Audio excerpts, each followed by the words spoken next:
differences between modern cars and classic cars are more than one.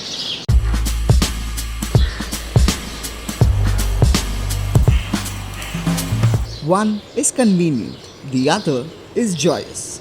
One is reliable, the other satisfying. But isn't buying and restoring a classic car a very expensive affair? That's what we find out in Vintage Garage.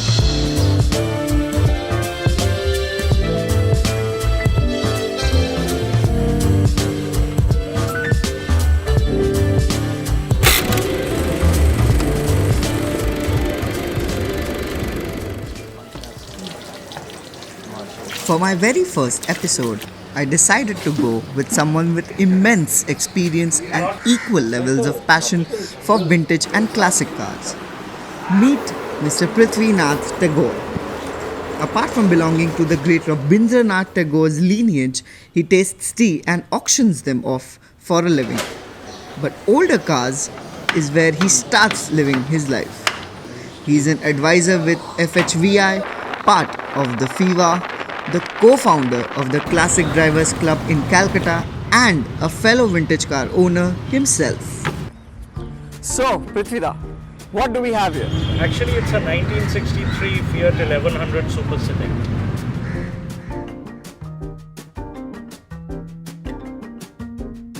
It looks a lot like the Premier Padmini, isn't it? Actually, it doesn't. There's a lot of difference from the front to the back compared to a Premier Padmini. This body style came out in 1958. You can call it the grandfather of the Premier Padmini. So, did you happen to buy it as it is? Oh, no. She was in fairly decent shape. She was more or less complete because it was a single owner car. But beyond that, when we actually took her apart, she had to be restored completely. The engine had to be rebuilt, the mechanicals had to be rebuilt, upholstery had to be redone completely. Even the exhaust seems a bit tuned. Or am I saying that right? Yes, this is actually a custom-made exhaust made from stainless steel. It's essentially a straight-through box, and we did it to amplify the wonderful, engine note.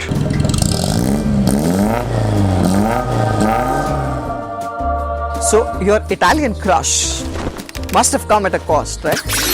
Yeah, it did. How much was it when you bought it? Approximately 70,000. And then, if I may ask, how much did it cost you to restore it the way it is now? Oh, around 10 times my buying price, because we had to source a lot of parts from all over Europe, primarily Italy, Germany, France, England, and that's how the costs built up. Plus, I had to clear the registration and pay the taxes and duties for importing those parts. So yeah, it came to around 10 times the price that I bought it for. That's the cost of about a hatchback of today, with half the thrills, half the excitement, half the style, and maybe even half the compromises, or are those there? There are a few compromises. She doesn't have an air conditioner. She doesn't have power steering. She's got really skinny tires. The cost of importing parts, paying the duties and taxes, the cost of getting the paperwork up to date, and of course finding a reputed workshop, a restoration facility where she could be restored.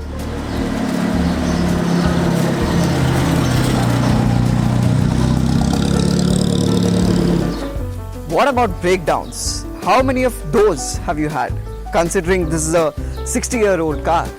Very few. We drove from Mysore to Calcutta in this car.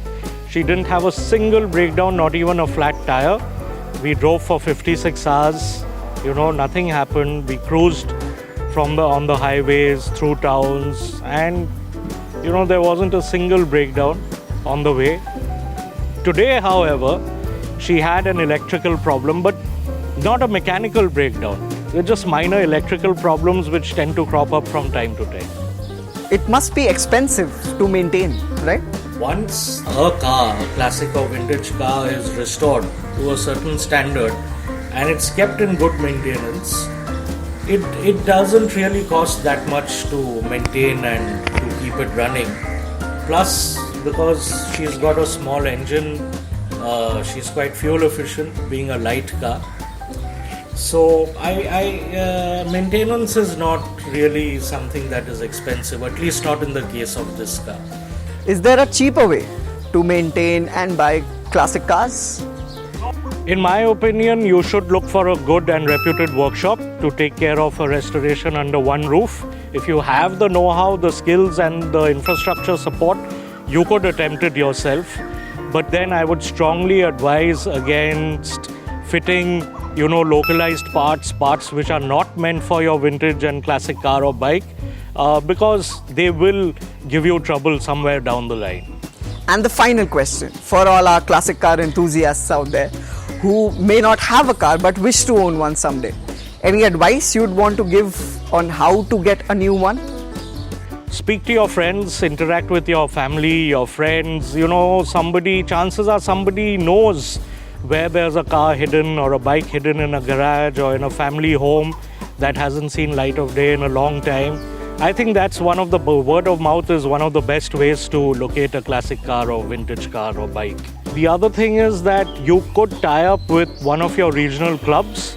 There are a lot of clubs in India which support vintage and classic cars and bikes, and you could try and become a member of those clubs, and the members could perhaps source a car or bike for you.